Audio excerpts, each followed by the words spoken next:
opportunity, passion, endurance. You are listening to The Brave Files, real stories from people living courageously. You can listen to the show anywhere you enjoy podcasts, and we'd love for you to subscribe, rate, and give a review on Apple Podcasts. It really does make a difference, and we appreciate it. Now here's your host, Heather Vickery. Welcome to The Brave Files, everyone. Before we get started today, I have to ask you, do you have your custom Brave Files t-shirt yet? Come on, I can't miss up this opportunity. We have two beautiful designs made from my friends at Lost Format. You can wear your bravery, show everyone that you're living courageously, and help support homeless people at the same time. Be sure to go and check them out. You can get more details and learn how to save a little bit of money at the end of the show. All right, here we go, friends. I'm super excited to welcome today's guest. Gregory and I have known each other for a very long time. We work together in the wedding industry, and I really love his story of bravery as it brings it back to family roots, and sometimes you have to leave a good situation for something your heart calls you to. Gregory, welcome to the show. Thanks for having me. Yeah, I'm so excited. It's good to catch up with you. I know. It's like we can always pick up our conversation where we left off, I feel like. And even with life changes, now there's social media and we're always able to keep up with each other. So, I mean, our lives, if you compare from when we first met to today, is much different. Always. Very different. Both of us. Yeah. I came out, there was that. You did. That happened. And you got married, right? You married, divorced, and remarried. That's right. Yeah, we're great. We're making our way actually through the adoption process, which is super exciting. And I mean, yeah, things are great. We have a puppy, and he's wonderful. And yeah, I couldn't be happier. That's so exciting. Well, we'll touch base on that adoption process later because I definitely want to know more about that. But to give our listeners a little bit of background, can you give us the short version sort of your story and how you ended up where you are so that they know what the heck we're talking about? Definitely. So everything that's kind of happened in my life has been taking opportunities as they come. And that's why that's one of those keywords that was super important for me to put in there. And I have always been the type of person that hasn't really defined where my life is going, other than if the opportunity presents itself, if I feel passionate about it, I'm going to take it and run with it for as long as it can go. So I was a vocal jazz performance major in college, which is completely random. And it is, but I can hear that. Can't you hear that in his voice here? and a fiction writing minor, mind you. So, obviously my parents were thinking, what the hell was he going to do with his life? But also at the same time, like through high school, I worked a couple jobs. I was very passionate about being able to take the opportunity to go to an art school and really kind of explore what that meant to me, knowing full well that probably coming out the other end, I was going to have to find a job. A quote unquote real job? Yeah, no, I have a theater and English double major. So I joke I have a degree in bullshit. Exactly. I mean, I will say I'm glad I look back at college experience and I am 100% satisfied with my decision. I'm glad I didn't go with marketing or some sort of like truly like throwaway major. So I definitely learned. No offense to those of you who got a marketing degree. And for most of the people who I know who have a marketing degree, they say the same thing. So I know. Just gotta play that line. But I agree. And I think being rooted in arts and things that make you feel makes you better at anything you want to do. Well, and what ended up happening for me is I went into music because I like to sing.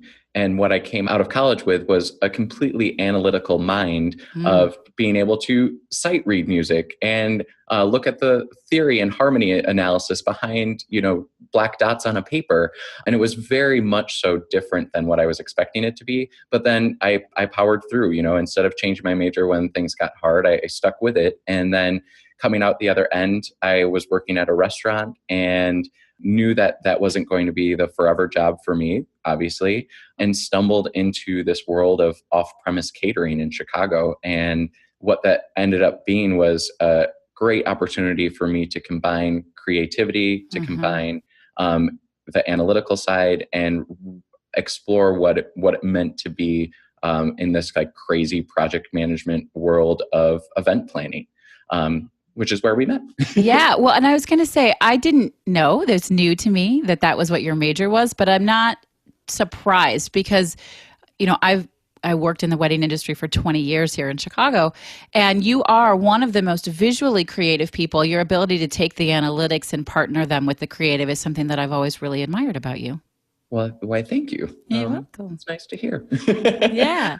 So you were in catering sales for a long time. Yeah, so almost a decade. And I worked my way through kind of the bottom all the way to kind of director level. And it was a great experience. I learned a lot. And what ended up happening was that opportunity gave me the confidence and the ability to take a hard look at what it meant to be a business owner, and helped me along with the confidence of when I did get the idea to start my own business, to make that leap. So as you know, from event management and wedding planning, like when you're managing multiple contracts, we're talking hundreds a year in catering sales, like you have to be on top of each one of those projects. And it's not just that I was selling the events, it was putting together the paperwork and putting together the production sheets and running the financials behind it. So really like wearing all of those same business hats that I currently wear now with my own business is something that I got to have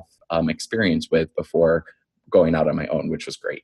And don't forget managing those client expectations. Right. And communication and mothers of brides. Oh my goodness. And mothers of grooms. Yes, yeah. Absolutely. So, okay. I love this. You are not doing events professionally. That's not your business now. So quickly tell us what you're doing, but then let's go to how you got inspired to do this. Definitely. So out of this crazy events world, I started to do some soul searching, and I was really figuring out what made the most sense and what was most fulfilling for me. And I went through a couple different iterations. At one time, I thought I wanted to open up a food truck and put together a whole business plan for that, and was going to like pull the trigger. So grateful that I didn't. That would be a hard life, I just have to say. But doing proper research is super important. And as soon as I got, into writing the business plan, it was like, oh, the financials for this really don't make any sense whatsoever. And it's impossible to, make any sort of profit in the 6 months of winter that we have in Chicago. Pretty much. So that idea went by the wayside, and I was really like figuring out what I wanted to do. At that same time, my grandfather passed away. And that kind of, we'll get into that whole story in just a second, but that sprung the idea for me to leave the events industry per se and start my own business helping people with technology. So that's what I currently do. eGuide Tech Allies is my business. We work with individuals, small businesses, nonprofits, and entrepreneurs to help them with their technology. And you do that for entrepreneurs, small businesses anywhere, not just in Chicago. Correct. So I am starting to gain more virtual clients as well. So the end goal for the business is to start to create these pods around the nation in emerging markets. Like Chicago has a great startup scene, Denver, Detroit, and create these little pods of teams of 4 that really operate and help businesses across the nation. Cool. Well, I'll have details on that in the show notes if you want to actually learn more about what the company does. You guys can check it out. So you had mentioned that your grandfather's passing is sort of what pushed you into this. And I know he was the inspiration for this. Can you tell us a little bit more about that? Definitely. So it's a little bit of a sad story. My grandfather had lost his wife a year prior to his passing and was living by himself in Madison, Wisconsin in a condo. And unbeknownst to us, like we didn't know he was dealing with the level of health issues that he was having. He kind of kept to himself. He was physically, present. He was not the oldest guy. So we really thought nothing of it. Unbeknownst to us, he was dealing with cancer and had some, I believe, cancer in kind of behind his eyes. Oh, goodness. And then that ended up causing a stroke. And so he was living in Madison, and this was right between the week of Christmas and New Year's in 2015. and he had a stroke and was abandoned in the shower for a couple days. Oh my goodness, that's awful. We had just gotten together for Christmas a few days before and thought nothing of it. He came to Christmas. He was social, completely fine. And it wasn't unlike him to not, communicate on a daily basis.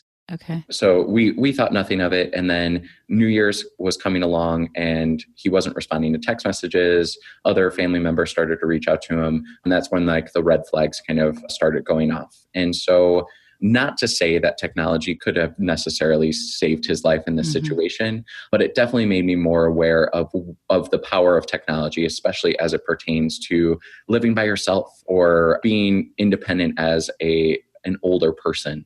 And so I guarantee you there could have been potentially some sort of fail-safe set in. Obviously there's Life Alert, but he wasn't really old enough to like invest in Life Alert. We had no signs to do that, but it also comes down to being familiar with the technology you have in those situations. And he had a smartphone. He was kind of a tech savvy guy. So like had Siri been enabled on his phone, or if he had an Alexa in the house that he could have called out to from the shower, like there could have been something that would potentially help out in that situation. So flash forward to early 2016, my grandmother on my mom's side, living by herself, a little bit closer to home to my parents, this kind of set off the red flags of like, what is the emergency plan? So obviously, unfortunately, my grandfather did not survive from that experience. It was definitely unfortunate. And Gregory, was he gone in the shower? Like when you found him, it was... No, so he was severely dehydrated. My parents drove up and knocked down his door and found him in the shower. They had determined that he was there for at least, I think, 48 hours. Oh, that's horrifying. And so they were able to bring him back. It was the severe dehydration that kind of led to him not recovering or having any sort of chance of recovering, because they couldn't run the proper test. They couldn't do any sort of treatment to him until he was rehydrated, I guess you could say. And he didn't get there. I'm so sorry. Yeah, and a really unfortunate circumstance, and that really hit our family hard. But also, I have to take the good with the bad, and I don't think I would have pursued this idea. And now knowing a couple years into it, with the way that eGuide is helping our clients and helping businesses, it's definitely, everything happens for a reason. And that's what I continue to tell myself as well. Yeah, so that's lovely. So how did you help your grandmother? Yeah. So grandmother was living by herself as well. Again, I come from a very young family. And so my grandmother, again, very healthy, mobile, probably I would say 10 years before she needs some sort of assisted living help. And with the situation with my grandfather, we pulled the trigger and got my grandmother an iPhone. Okay. And while my grandfather was tech savvy to some extent, grandma, not so much. So for over 2 months, my mother decided to continue to train my grandmother on how to send text messages. Because what was happening was my mom wanted a daily check-in of just like all good. And so it needed to be as simple as a text message of okay. What was happening is grandma picked up the house phone, called my mother, and had a 2-hour conversation with a play-by-play of her day, which my mom, still working, has a full-time job, does not have 2 hours of her day to dedicate to hearing how the grass is growing. So out of that, like, I'm having these conversations with my mom, and I was like, there has to be some sort of training out there that you don't have to take this upon yourself, that grandma can get some additional resources from. And that in and of itself is kind of the seed that planted the idea for the company, because that doesn't really exist. Yes, there's some public programming that you can do through the libraries, but it's very much so geared towards computer knowledge, not smart device knowledge. Interesting. A lot of librarians have taken up some of that themselves because there may be an app for the library. And so they're helping the older generation with their devices. And then in terms of other supplemental training, yes, there's virtual, but if you're not familiar with technology to begin with, like, you're not going to sign up for a virtual class and get anything out of it. And then you can go to the Mac store, but like that requires an appointment, and there's not an Apple store in every, Chicago suburbs. So there's travel involved with that. And then there's Geek Squad, but Geek Squad is really very much so like, I'm going to come fix the problem and then turn it back over to you. Call me when it breaks. They don't teach you how to use it. Yeah. So that's where kind of the individual technology training idea started from. And obviously, as you know, with your business and any small business owner knows, is kind of what you set out to do originally isn't always kind of where you end up. So that I still take individual clients if they need technology support on a one-on-one level. It's definitely still in our wheelhouse. But as I started to have conversations with the business owners that I knew from the events industry, there became like a clear identifier that there is not enough support out there for small businesses when it comes to their technology either. And you're kind of left in the dark on figuring out what operating systems work best for your business, doing a lot of self-teaching, figuring out what apps out there talk to each other and integrate with one another. Mm-hmm. And so as the business began, I started to have these conversations, and then that's kind of where it has led me to today. I'm a big believer in outsourcing and crowd sharing information and going to the people who know what to do to make it easier to do what you want to do. So I love that exists. And I think the motivation behind starting it is so true. People don't buy what you do, they buy why you do it. And even if it changes, even if it transitions, that original intention is at the core of your new business. And I think that's so beautiful.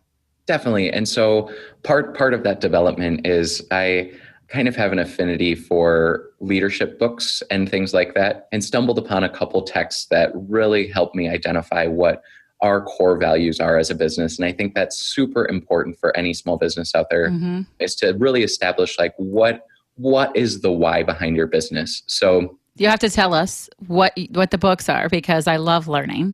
So the first text is a book about the story of Zappos. It is Tony Hsieh, and there's buzz about him. There's YouTube videos. His story is pretty incredible, but he was able to establish this company culture based on core values. And I was able to actually visit the Zappos headquarters out in Las Vegas. Oh, fun. Do a tour, and I highly, highly recommend the book. So I think Zappos has 12 core values. eGuide has 4. Do something that helps someone is penultimate, number 1. Have fun, be you, finish what you start, and learn and teach. Love that.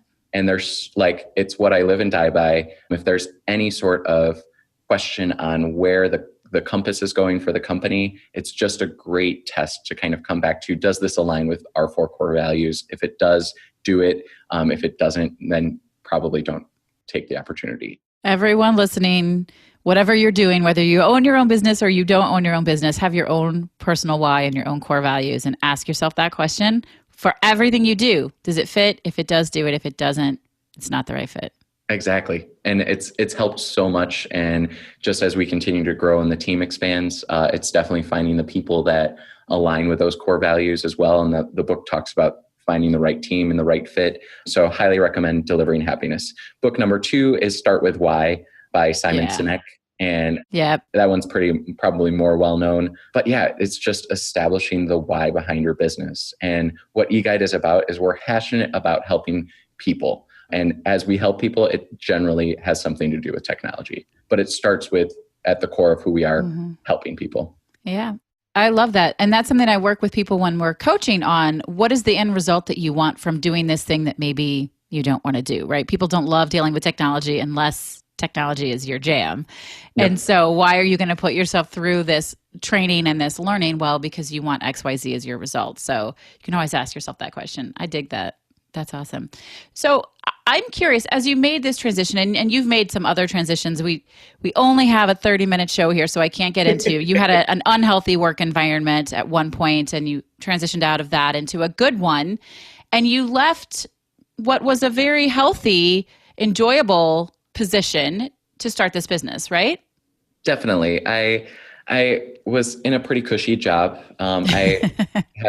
I always treat the relationships that I'm creating with clients as partnerships and friendships. Yeah. So literally I got to go to work and, talk to my friends every day. And I knew that making this leap. It was going to be a setback for a year, but that's where the endurance comes in for me.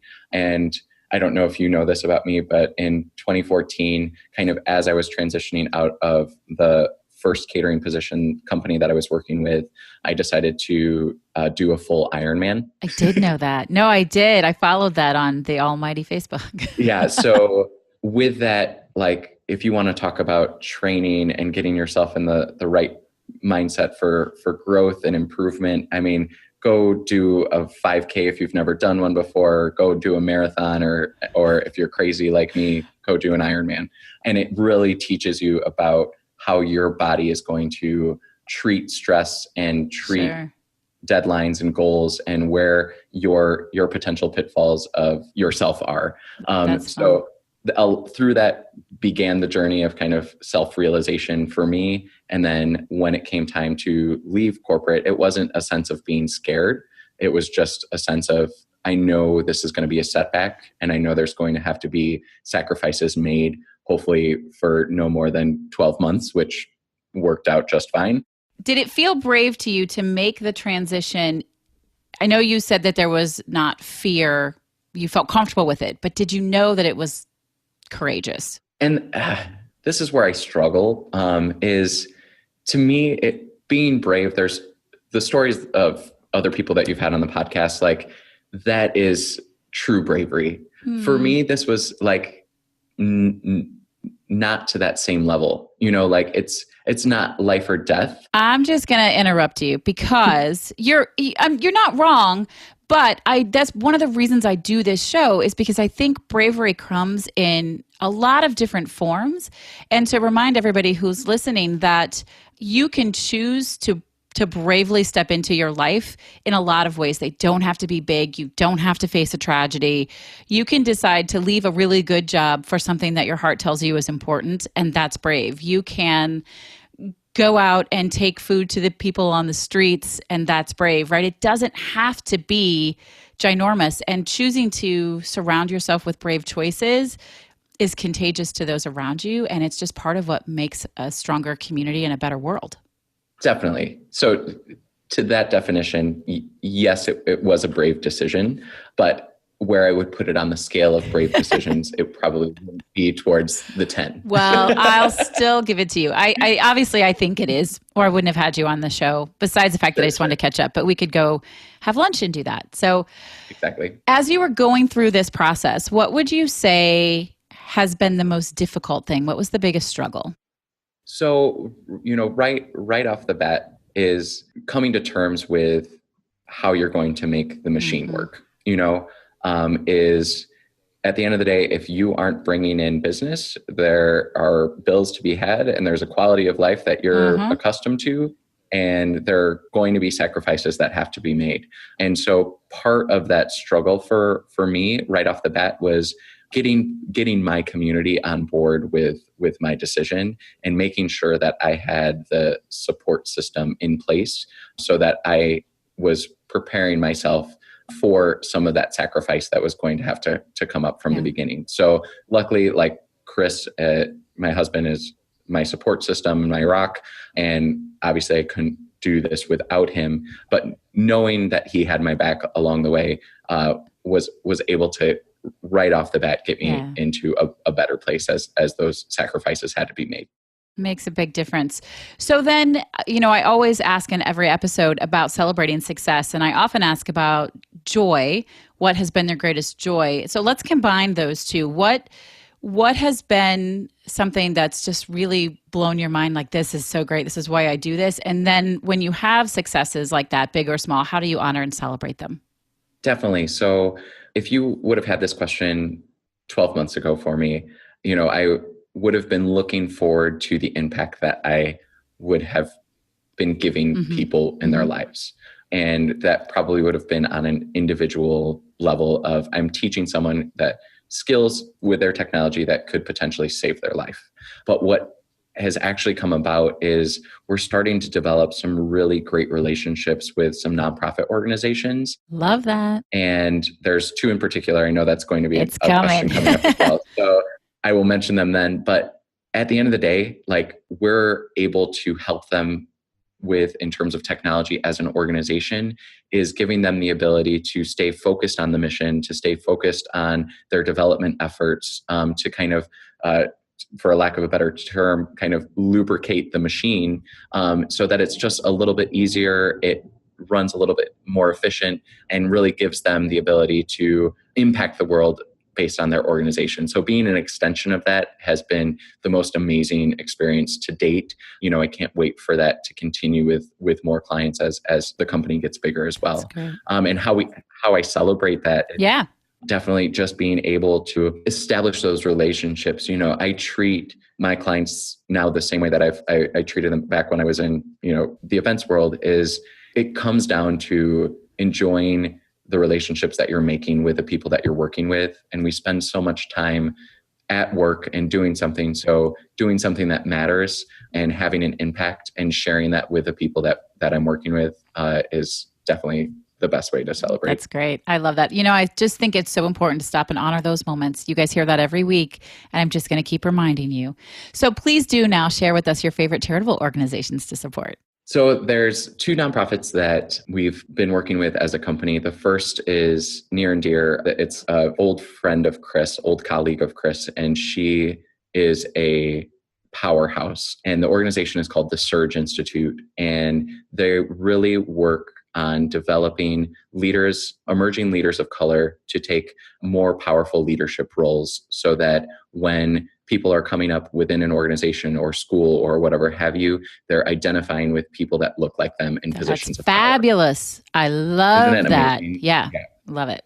So the Surge Institute started a couple of years ago, and they are killing it. They have their fourth cohort in Chicago, and their first cohort in Oakland this year. And by 2020, they want to be in 5 markets. It's fantastic. And what we do with them is just help with their technology infrastructure and make sure that as their team is growing, they're keeping an eye on systems and operations and what new devices and what new project management tools are out there that will be able to scale as they scale. So it's an awesome opportunity to be a part of their growth and just see the success that's coming out of it. Cool. And what's the second one? Second one is an organization called Refugee. They went through a name change this year, so some people may know them as Heshima Kenya, but they have been around for a couple of years, and they're based in Chicago, but do on-the-ground work in Kenya, and they provide safe haven for refugee women in Kenya. So taking in anything from sex trafficking to abuse to whatever have you. Many of the women that they take in have children, and they provide a safe haven community that really provides them case management, therapy if need be, development, and then a safe environment to raise their children. Love it. That's so important. Yeah. Really, really great organizations. So we have to wrap the show, but really quickly, I want to make sure everybody knows you also host a podcast, right? I do. I co-host the Lauren Ignited podcast. So Lauren Ramsey, who I think you know as well, is an amazing woman, and she has a business as well. And we found each other through kind of small business activities. And it just so happens that I have a huge passion for food, and she has a huge passion for music. And we decided to start co-hosting her podcast together. So the Ignited podcast, I talk to restaurant owners about their story of coming up, what struggles they're dealing with. And then Lauren does the same for musicians and bands. I think that's fun. So we're going to have the links to that as well.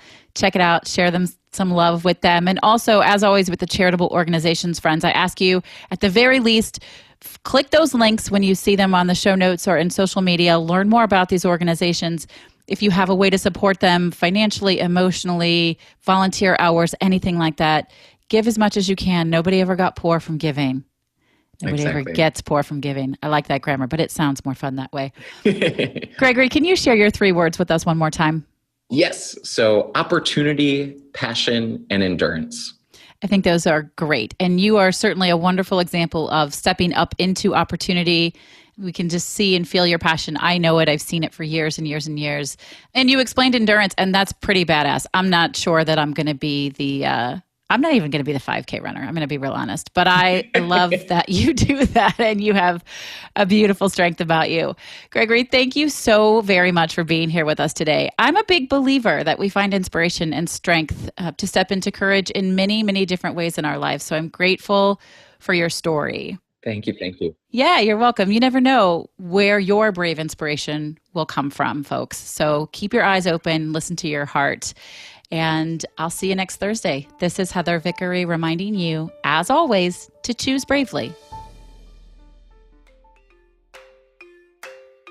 The Brave Files is proudly supported by Lost Format Apparel, a socially conscious clothing company. You already know that homelessness is a huge problem. Over 500,000 Americans are living without shelter and millions more without consistent access to everyday basics. My friends at Lost Format know that solving homelessness is a much larger problem than any one company or person can solve on their own. It requires teamwork, sacrifice, strength, and building communities through personal and professional relationships. And isn't that exactly what the Brave Files podcast is all about? That's why I'm proud to say that the Brave Files has partnered with Lost Format, and together we're working to change the face of consumerism in addressing homelessness. You can now get one of 2 fantastic shirts custom designed specifically for the Brave Files. Each order goes towards providing necessities to the homeless. We have one shirt that, of course, says choose bravely, and another that reminds you that brave is always greater than fearless. Head on over to vickeryandco.com/store to see both beautiful shirts and to check out the entire product line from Lost Format. All of their stuff is super soft and comfortable and has an amazing fit. Use promo code BRAVE to get 10% off of your Brave Files custom t-shirts. And if you have an order over $30, your shipping is free. I choose bravely to take the plunge to help solve homelessness. Are you with me?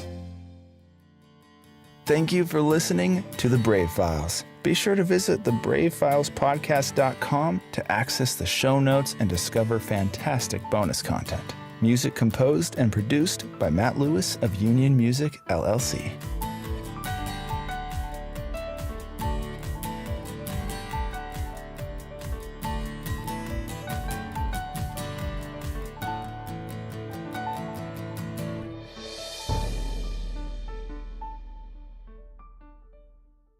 Special thanks to our editor and audio mix expert, Andrew Olson. I am eternally grateful for all that he does to make each week sound so fantastic. You can hear more of Andrew's work at findandrewolson.com.